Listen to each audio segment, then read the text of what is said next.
Bom, vamos lá então. Desfile da Vitória. Terceiro episódio, Desfile da Vitória. Era um desfile de carnaval em São Paulo. A escola era Gaviões da Fiel. A comissão de frente da escola retratou a luta do bem e do mal, protagonizada por anjos e demônios. No decorrer da performance, Satanás, com aquele estereótipo católico medieval, com seu tridente vermelho, atinge o ator que se passava por Jesus. Ele era arrastado pelo demônio ao longo da avenida e, em alguns momentos, era protegido e levantado pelos anjos. Naquele desfile, Cristo parecia estar sendo derrotado e apanhando dos demônios. Mas será que o desfile da cruz aconteceu assim? Do Anhembi ao Calvário. A Bíblia fala que Jesus carregou sua cruz de maneira vitoriosa. E tudo porque, na ótica da palavra de Deus, ela está longe do desfile derrotado apresentado pela Gaviões da Fiel. Na verdade, a Bíblia apresenta o caminho da crucificação como um desfile da vitória de Cristo. Paulo defendeu isso lá em Colossenses 2,15. Eu vou ler na linguagem de hoje. E foi na cruz que Cristo se livrou do poder dos governos e das autoridades espirituais. Ele humilhou esses poderes publicamente, levando-os prisioneiro no seu desfile da vitória. O texto descreve o sofrimento vitorioso do Senhor. Havia crucis nesse texto é uma metáfora que lembra um general romano conduzindo seus prisioneiros pelas ruas da cidade para que todos testemunhem vitória. Ainda é dito que nos triunfos romanos, o general se vestia como o chefe, deus Júpiter, e levava atrás de si os prisioneiros humilhados, despojados de suas posses. Aqui, Cristo expõe seu triunfo sobre os mais relevantes prisioneiros possíveis.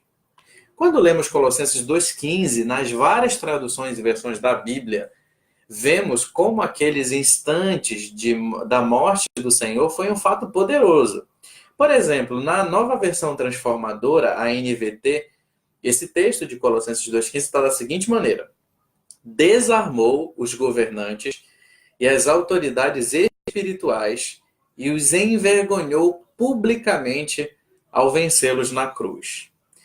Na nova Almeida atualizada, publicamente os expôs ao desprezo, triunfando sobre eles na cruz. Na edição pastoral, Colossenses 2,15 fala da seguinte forma: destituiu os principados e autoridades, oferecendo-os em espetáculo público sobre eles por meio de Cristo. Para a teologia bíblica, enquanto carregava a cruz, o Senhor destruía o império das trevas. Satanás e seus demônios eram vencidos e sua atuação era limitada. Numa igreja prestes a adorar os anjos, no caso Colossenses, faz todo sentido saber que quem controla o mundo espiritual é o Senhor Jesus. Ele domina todos os poderes e autoridades espirituais, conforme Colossenses 2,10, parte B. Portanto, Cristo mostra na via dolorosa que não estava sendo derrotado. Na verdade, estava vencendo.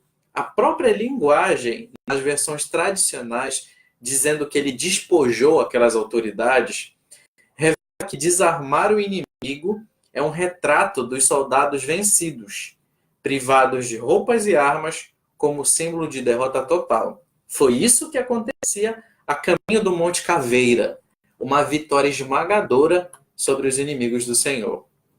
O caminho do Calvário e a crucificação de Cristo foi um ato vitorioso de Deus. Quando se crê na obra de salvação, se tem a possibilidade de não viver mais habitualmente em pecado, e no futuro, na segunda vinda de Cristo, sem a presença dele.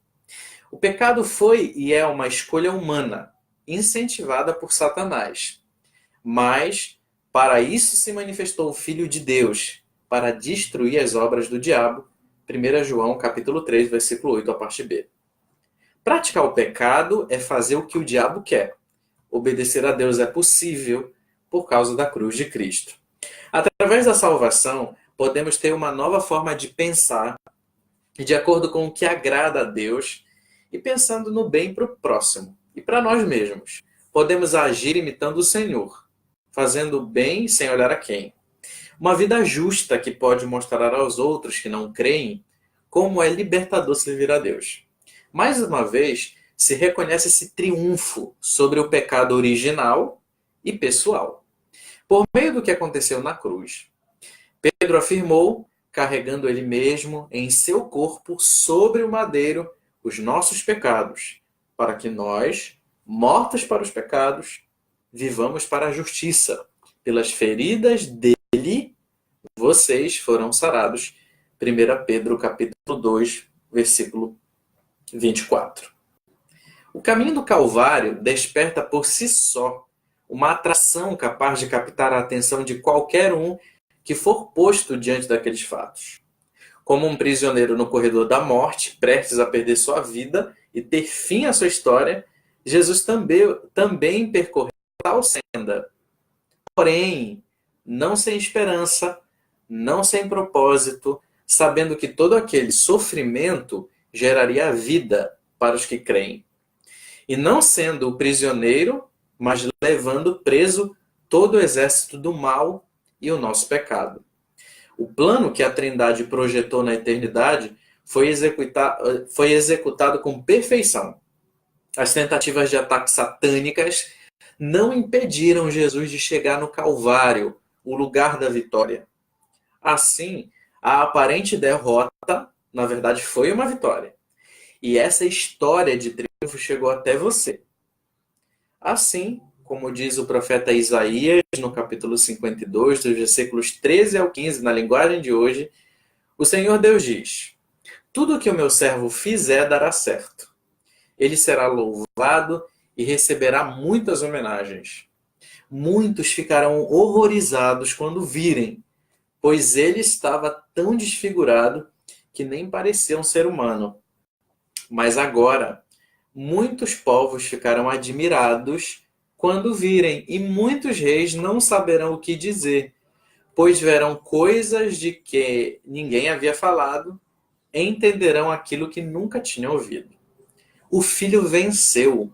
O mundo, o sistema contrário a Cristo, a carne e o diabo derrotados foram. A Via Crucis foi uma via de vitória. A Gaviões da Fiel e todos os que pensam que a cruz foi a derrota do Senhor erraram. Ali, Jesus declarou para todo o universo a sua vitória.